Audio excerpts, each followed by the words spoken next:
बच्चों, welcome to acid biology. मैं हूं आपकी एजुकेटर पूजा और मैं आज आपको पढ़ाऊंगी बायोलॉजी। तो चलो शुरू करते हैं। बायोलॉजी क्या होता है? अगर हम बायोलॉजी की बात करते हैं, बायोलॉजी क्या होता है बेसिकली? ठीक है, ये हमारे पास दो टर्म से मिलके बनता है। वन इज बायोस और दूसरी टर्म हमारे पास क्या आ जाती है? That is लोगस। ठीक है, तो अगर हम बात करें बायोस का मीनिंग क्या हो गया? It is life.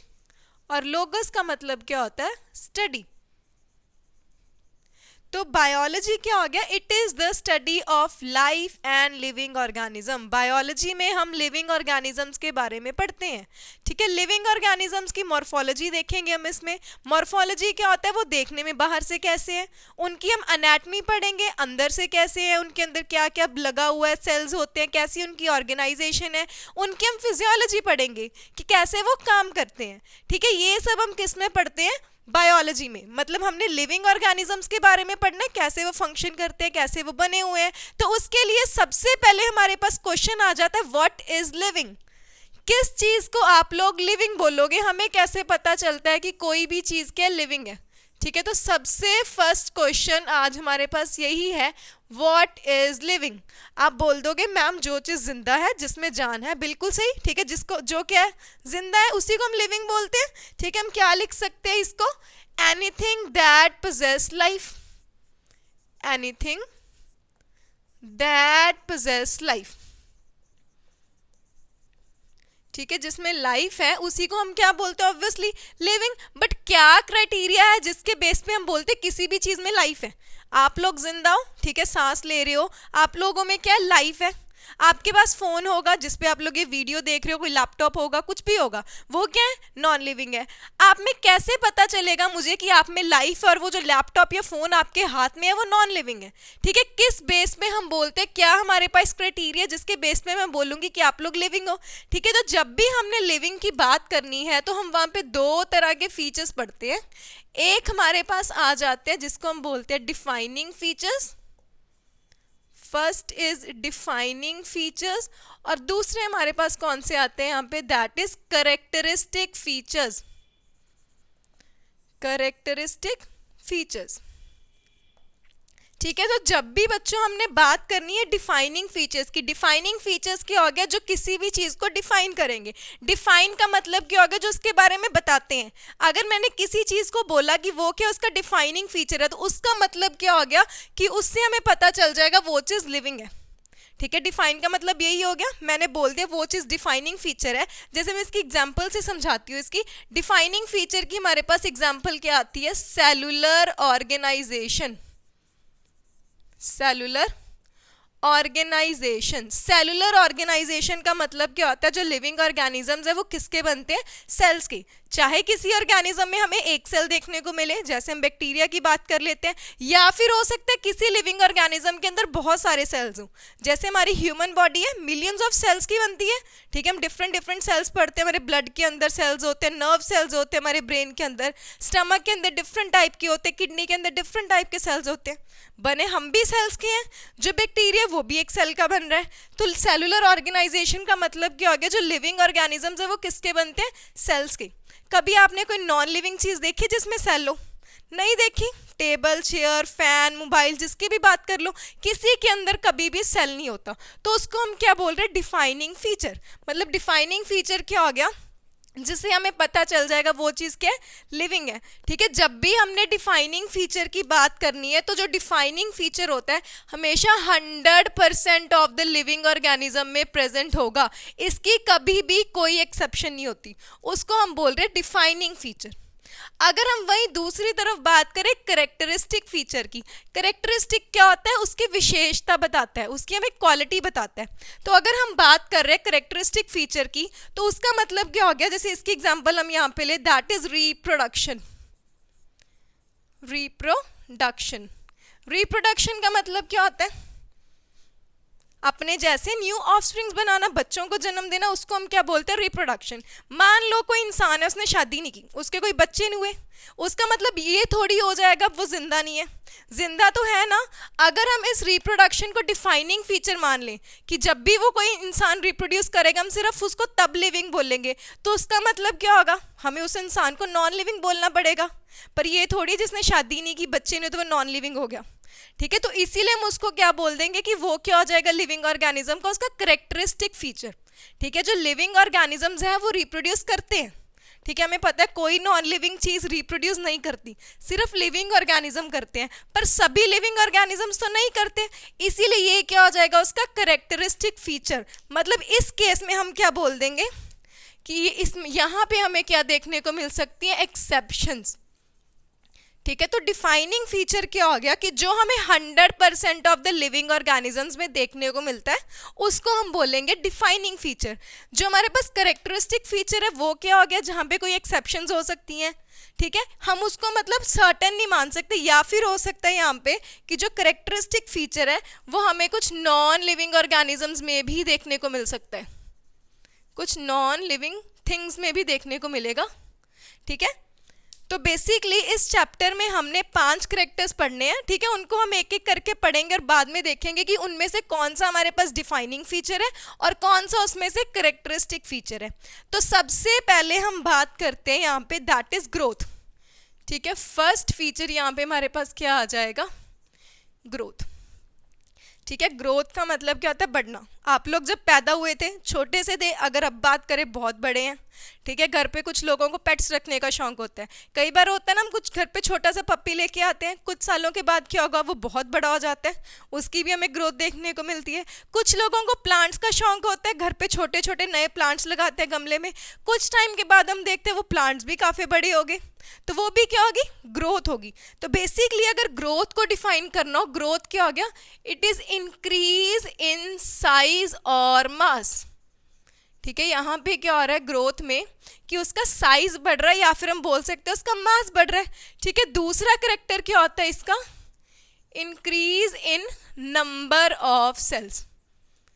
ठीक है, ये दो क्या होते हैं? These are known as twin characteristic of growth, twin characteristics of growth. ठीक है, इसको हमने ध्यान रखना है कि ग्रोथ के कौन से 2 ट्विन करेक्टर्स होते हैं। इस पे बहुत बार हमारे पास क्वेश्चन भी आ जाते हैं।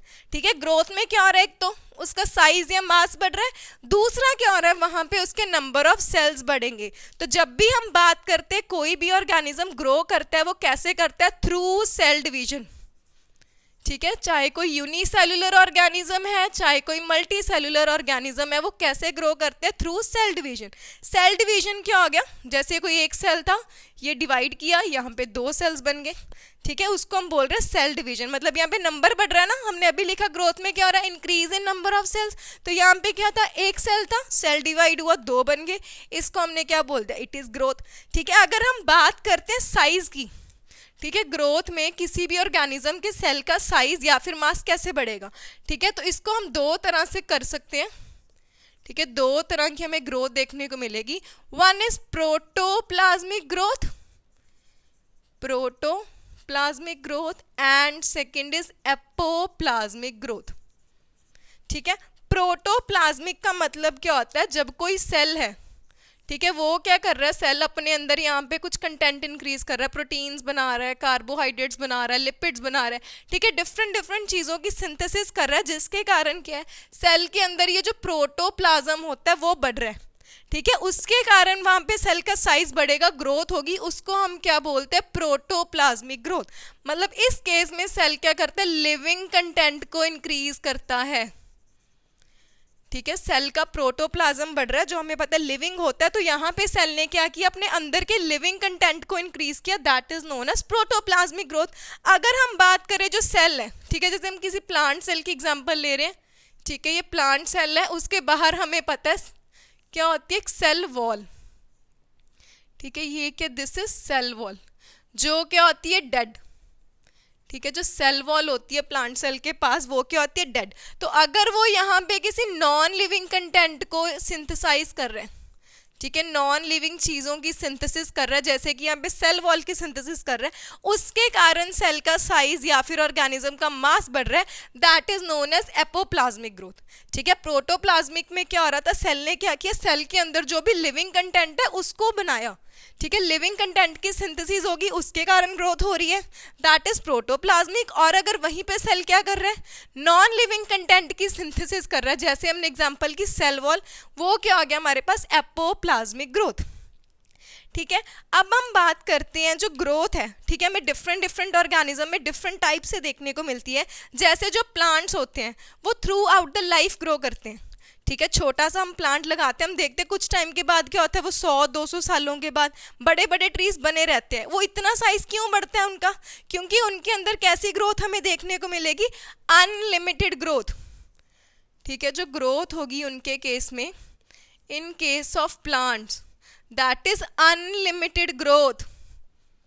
ठीक है, जो प्लांट्स है वो हमें कैसी ग्रोथ शो करते हैं, अनलिमिटेड, वो through out the life grow करेंगे। अगर वहीं पे हम एनिमल्स की बात करते हैं, जैसे एनिमल्स में ह्यूमंस भी इंक्लूड होते हैं, ठीक है, हमारी जो ग्रोथ एक पर्टिकुलर एज तक होती है, उसके बाद जो हमारी ग्रोथ है वो रुक जाती है। तो इसीलिए यहाँ पे हम क्या बोल देते हैं, एनिमल्स के केस में ग्रोथ कैसी होगी, लिमिटेड। और जब हम प्लांट्स की बात करेंगे, ठीक है, मैं आगे चैप्टर में पढ़ेंगे आपकी सेकेंड यूनिट में कि प्लांट्स में ग्रोथ अनलिमिटेड क्यों होती है। तो यहाँ पे हमने याद रखना है जो प्लांट्स हैं उनके पास ग्रोथ कैसी होगी, इट इज अनलिमिटेड। ठीक है, तो अभी हमने देखा जो ग्रोथ है, जो लिविंग ऑर्गेनिजम्स हैं वो ग्रोथ शो करते हैं, पर क्या सिर्फ लिविंग ऑर्गेनिजम्स ग्रोथ शो करते हैं। ठीक है, एक एग्जांपल लेते हैं, जैसे ये हमारे पास क्या है, कोई माउंटेन है। ठीक है, यहाँ पे स्नोफॉल हुई, तो वो स्नोफॉल क्या होगी, इसके ऊपर स्नो क्या होगी, अकमुलेट होगी, जिसके कारण क्या होगा, यहाँ पे जो माउंटेन था उसका साइज इंक्रीज हुआ, उसका मास बढ़ा। ऑब्वियसली जब माउंटेन के ऊपर स्नोफॉल हुई तो ये भी तो ग्रोथ होगी ना। हमने यहाँ पे क्या लिखा था, ग्रोथ क्या, इंक्रीज इन साइज और मास। तो जब इस माउंटेन के ऊपर स्नोफॉल हुई तो माउंटेन का भी तो मास बढ़ रहा है, साइज बढ़ रहा है, तो इसको भी हम क्या बोल देंगे, ग्रोथ।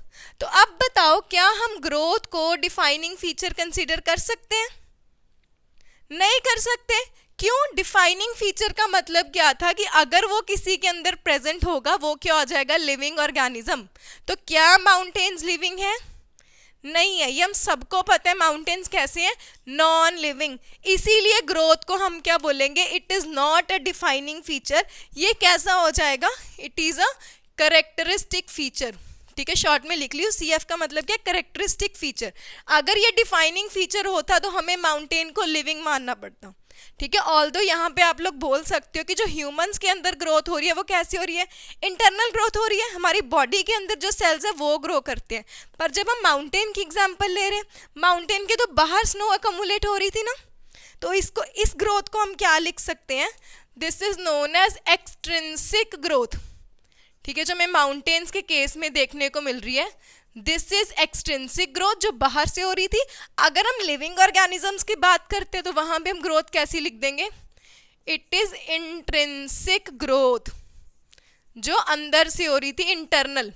ठीक है, जो लिविंग ऑर्गेनिजम्स के अंदर हमने पढ़ी दैट इज इंट्रिंसिक ग्रोथ, और जो नॉन लिविंग ऑर्गेनिजम्स के अंदर हमने पढ़ी वो कैसी थी, एक्सट्रिंसिक ग्रोथ। अगर हमारे पास क्वेश्चन आता है कि क्या ग्रोथ डिफाइनिंग फीचर है, तो हमारा आंसर क्या होगा, नहीं, वो कैसे, करेक्टरिस्टिक फीचर है। लेकिन अगर पेपर में स्पेसिफिकली ये पूछा जाता है क्या इंट्रिंसिक ग्रोथ डिफाइनिंग फीचर है, तो हमारा आंसर क्या होगा, यस। क्योंकि जो इंट्रिंसिक ग्रोथ है वो तो सिर्फ लिविंग ऑर्गेनिजम्स में हो रही है ना, जो हमने नॉन लिविंग में देखी, माउंटेन्स की एग्जांपल ली, उसमें कैसी थी, एक्सट्रिंसिक ग्रोथ। ठीक है, तो अगर स्पेसिफिकली इंट्रिंसिक ग्रोथ पे क्वेश्चन आ रहा है तो हम बोलेंगे वो डिफाइनिंग फीचर है। लेकिन अगर सिर्फ ग्रोथ के बारे में पूछा गया तो वो क्या होगा, it is a characteristic feature. ठीक है, अब हम बात करते हैं हमारे पास सेकंड करेक्टर की, दैट इज रिप्रोडक्शन। ठीक है, सेकंड करेक्टर हमारे पास क्या आ जाएगा,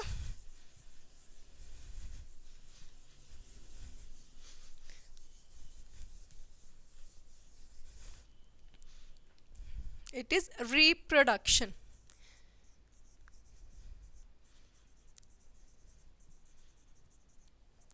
ठीक है, रिप्रोडक्शन का मतलब क्या होता है, अपने जैसे न्यू ऑफस्प्रिंग्स बनाना, उसको हम क्या बोलते हैं, रिप्रोडक्शन।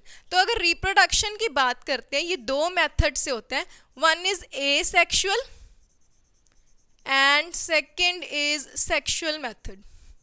ठीक है, ए सेक्शुअल में क्या होता है, बेसिकली इट इज यूनिपेरेंटल, यहाँ पे सिर्फ सिंगल पेरेंट इन्वॉल्व होता है। ठीक है, सेक्शुअल में क्या होता है, इट इज बाई पेरेंटल, यहाँ पे 2 पेरेंट्स इन्वॉल्व होते हैं।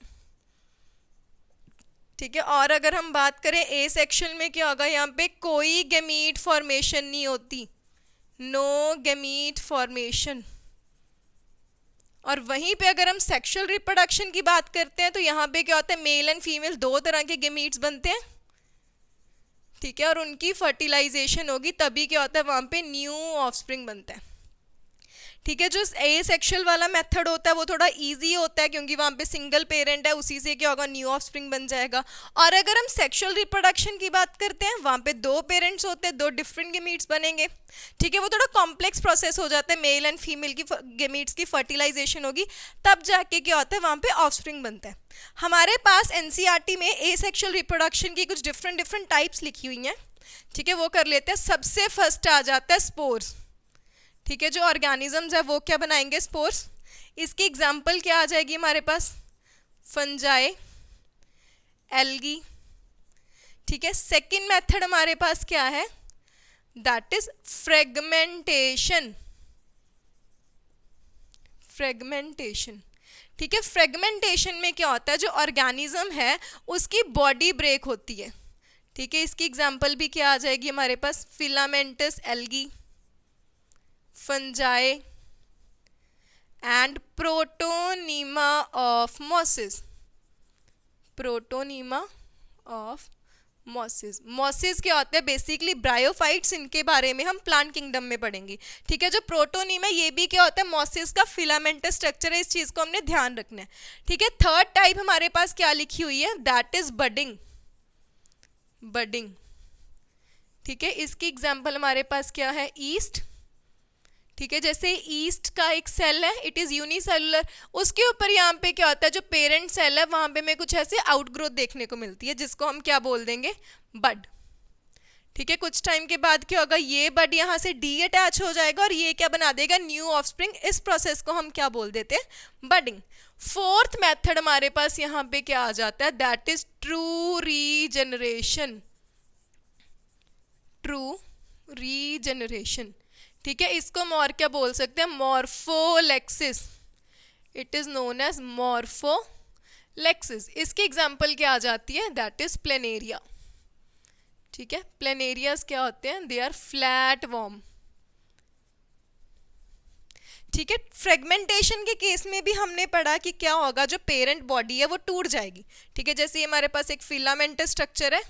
ठीक है, ये क्या होगा, यहाँ पे कुछ ऐसे पार्ट्स में ब्रेक हो जाएगा, जैसे ये 2 पार्ट्स हो गए, तो हर पार्ट क्या होगा, यहाँ पे न्यू ऑफस्प्रिंग को फॉर्म कर देगा। सिमिलरली हमने ट्रू रीजनरेशन में बोला कि यहाँ पे भी क्या होगी, जो पेरेंट बॉडी है वो ब्रेक हो जाएगी और वो भी क्या करेगी, न्यू ऑफस्प्रिंग को फॉर्म कर देगी। तो दोनों में बेसिकली डिफरेंस क्या होता है, जब भी हम फ्रेगमेंटेशन की बात करते हैं, ये जो पेरेंट बॉडी है ब्रेक कब होती है, जब वो मैच्योर हो जाती है। ठीक है, पूरी मैच्योरिटी पे जाके ब्रेक होती है। जब हम ट्रू रीजनरेशन की बात करते हैं वो एक्सीडेंटली ब्रेकेज होती है। ठीक है, दोनों में सेम है कि पेरेंट बॉडी ब्रेक होगी और उसके बाद क्या होगा, वहाँ पे न्यू ऑफस्प्रिंग्स बन जाएंगी। बस डिफरेंस हमने क्या ध्यान रखना, फ्रेगमेंटेशन में क्या होगा, जो बॉडी है मैच्योरिटी पे ब्रेक करेगी, ट्रू रीजनरेशन में क्या होता है, एक्सीडेंटल ब्रेकेज होती है। ठीक है, अब हम नेक्स्ट टाइप देखते हैं इसकी, that is binary fission. That is binary fission. ठीक है, बाइनरी फिजन में क्या होगा, जैसे अमीबा है, सिंगल सेल था। ठीक है, ये डिवाइड करेगा, यहाँ पे अपनी जैसी ऐसी 2 न्यू डॉटर अमीबाई बना देगा। ठीक है, इसको हम बोल रहे हैं बाइनरी फिजन। ये मेनली हमें कहाँ पे देखने को मिलता है, in case of unicellular organisms like bacteria and amoeba. अब एक बात बताओ, यहाँ पे जब हमने ग्रोथ की बात की थी, ग्रोथ में हमने क्या बोला था, increase in number of cells. तो अगर हम इस चीज को देखें, यहाँ भी तो यही हो रहा है, एक सेल था, इस 2 सेल्स बन गए। ठीक है, इसको हमने बोला था ग्रोथ। और इसी को इस केस में हम क्या बोल रहे हैं कि ये एक सेल था, इसने डिवाइड किया, अपने जैसे 2 न्यू डॉटर अमीबाई बना दिए, इसी को हमने रिप्रोडक्शन बोल दिया। ठीक है, तो एक चीज़ ध्यान रखनी है जब भी हम बात करते हैं यूनिसेलुलर ऑर्गेनिजम्स की, ठीक है, ये सिर्फ किसके केस में होगा, in case of unicellular organisms. ठीक है, वहाँ पे हम क्या बोलते हैं, इन यूनिसेलुलर ऑर्गेनिजम्स growth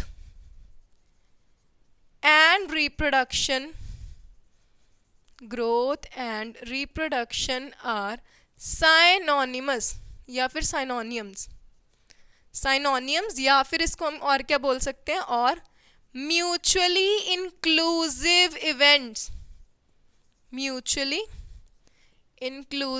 events।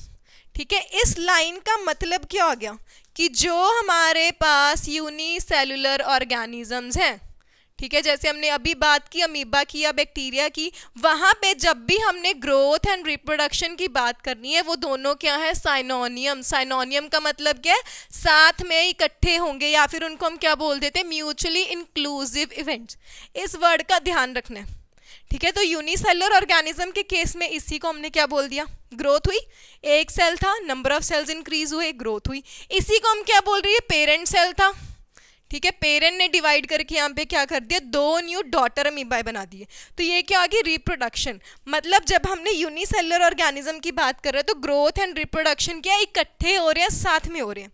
लेकिन अगर हम वहीं पे मल्टी सेलुलर ऑर्गेनिजम्स की बात करते हैं, ठीक है, in case of multi cellular organisms, अगर हम मल्टी सेलुलर ऑर्गेनिजम्स की बात करें तो ये हमारे पास क्या हो जाएगा, they are mutually exclusive events. ठीक है, growth and reproduction are mutually exclusive events.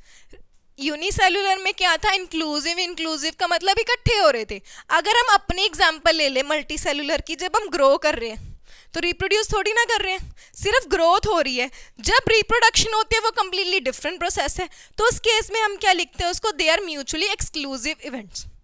Clear है? ठीक है, अब हम आ जाते हैं कि हमारा ये जो रिप्रोडक्शन है, ठीक है, ये हमने अभी देखा ये कैसा था, it is a characteristic feature. क्यों? क्योंकि अगर कोई ऑर्गेनिज्म रिप्रोड्यूस नहीं कर रहा तब भी तो हम उसको लिविंग बोलते हैं। ठीक है, जैसे इसकी एग्जांपल्स लिख लेते हैं कुछ, इनफर्टाइल ह्यूमंस, ठीक है, जो ह्यूमंस रिप्रोड्यूस नहीं कर सकते, ठीक है, किसी भी रीजन के कारण, वो भी तो लिविंग है।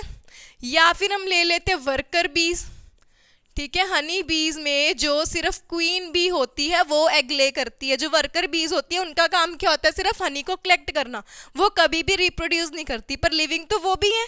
या फिर एग्जांपल ले लेते हैं म्यूल्स की, ठीक है, म्यूल क्या होता है, it is a hybrid, donkey and horse के क्रॉस से बनता है म्यूल। तो ये सब क्या है, लिविंग है, पर ये स्टेराइल है, ये रिप्रोड्यूस नहीं कर सकते, इसीलिए हम रिप्रोडक्शन को भी क्या लेंगे, it is a characteristic feature, not a defining feature. ठीक है, आई होप आप सबको आज का लेक्चर क्लियर होगा। अगर किसी को कोई भी डाउट है तो वो आगे मुझे नीचे कमेंट सेक्शन में पूछ सकते हैं। बाकी के जो कैरेक्टर्स हैं वो हम नेक्स्ट लेक्चर में कंटिन्यू करेंगे। Thank you.